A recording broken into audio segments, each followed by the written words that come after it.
just talk about the sensation of winning a game over the defending Olympic champions when the stakes are so high.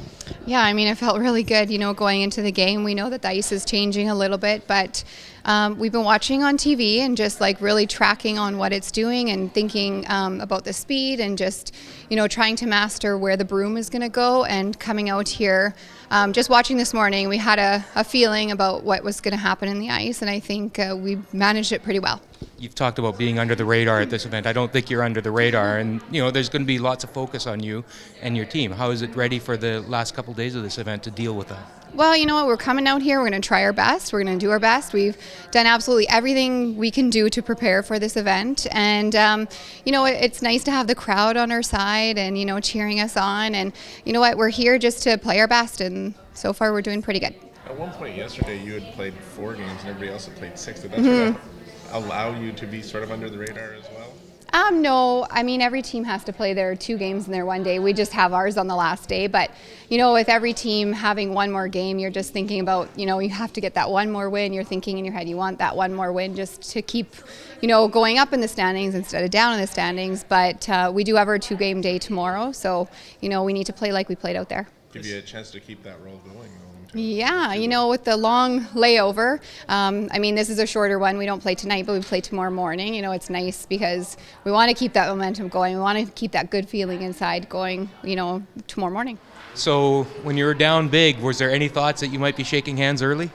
I don't think we ever thought we'd be shaking hands. We had a couple opportunities for, I had a shot for 3. I had a rock that curled a little more. We changed it out after that, but we feather rubbed on my last one in 2 and in 3 that cost us probably 4 or 5 point swing, really. So, we felt okay about it. And then we got a deuce back and we went, okay, well, make 8 shots and see what happens if we can make her throw against 3. We didn't expect to have them all piled around the button, but it was, certainly a grind. Essentially, we had one, it wasn't even a bad end. It was just a couple bad breaks on my shots that just worked out as bad as they could have.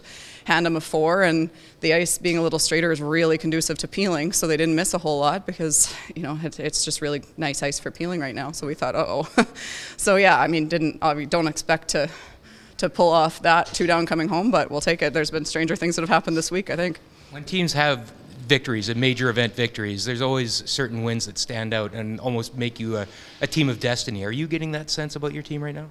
Well, that one certainly would appear so. I mean, I thought in the other games we made key shots when we needed to, and we did play a really good, the 10th end was by far the best end we played with precision of rock placement and things. We got some breaks with them missing some shots, with them, maybe not throwing a peel. But yeah, definitely that. You have to get some breaks to win 2 down coming home without, for sure. That's a huge break for us. Has it sunk in right now that you're 1 victory away from going to the Winter Olympic Games? Yeah, I mean, I think we knew that going into today. Obviously, that was the big goal. First goal was to make the playoffs, and then, this was the second one to make the final. So hopefully we got 1 more in us. Yeah, and going into a final, knowing that you've got Last Rock, you've got color, just a huge advantage, and just talk about kind of the process that led you to that point right now.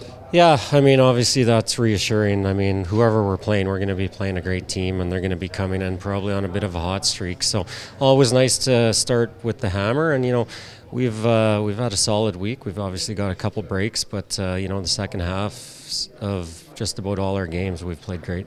Yeah, and that kind of speaks to the way your team operates, not only in games, but also as the week goes on. Your team has had that progression, and that's got to be encouraging going into the weekend.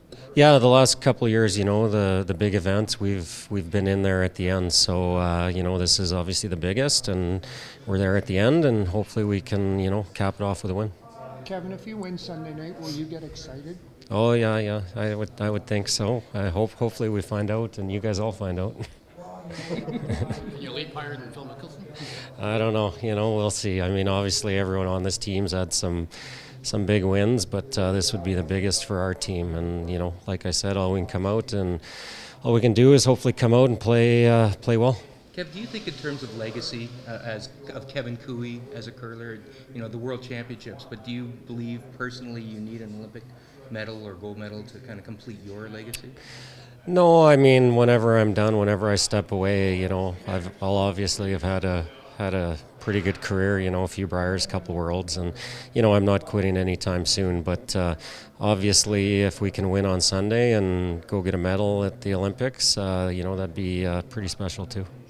Darren, that's a huge win, obviously, for the team. It keeps you in the hunt, and a good way to respond after giving up that 3-10 too. You must be happy with the way the team buckled down. Yeah, we played really good all game. A couple misses by the third in 10 kind of made things interesting, but made one good one in 11, and Kark with the 2 tick shots.